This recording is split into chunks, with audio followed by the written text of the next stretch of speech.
Чарот и хмыз яшчэ год тому были основными рослинами на участках 10 дачных кооперативов Брестского района.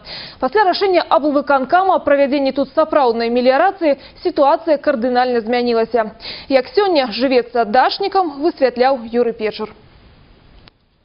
Только у дачным кооперативе «Жамчужина», что неподалеку от Бреста, каля 300 дачных участков. Минулым летом у жнівні тут замест садовины и городнины росли чарот и хмызняк, а плодовые деревы и увогуле загинули. За чаю многие дачники нават покидали свои сотки и ничего не робили на участках. Было бессенсовно. Некоторые жили як на острове.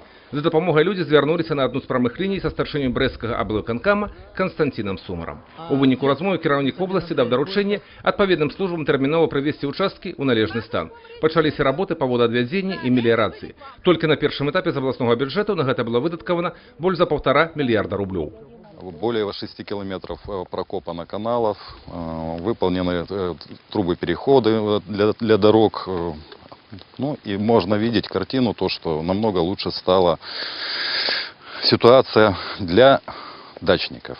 С початку работы мелиорации прошел амаль год. И в новом дачном сезоне ситуация изменилась кардинально. Таких урожаев городнины, говорят дачники, николи ранее тут не было.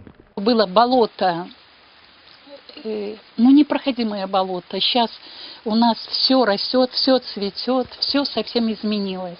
Прямо приятно, все свое лично. И огурцы, и помидоры, свекла, морковка, все есть у нас. Сделали мелиорацию, вода сошла, 2 года дача стояла вообще затопленная. Сейчас тьфу-тьфу-тьфу, и такой урожай великолепный в этом году. Бабушка наша не может нарадоваться этому случаю, так как она плакала 2 года, ходила.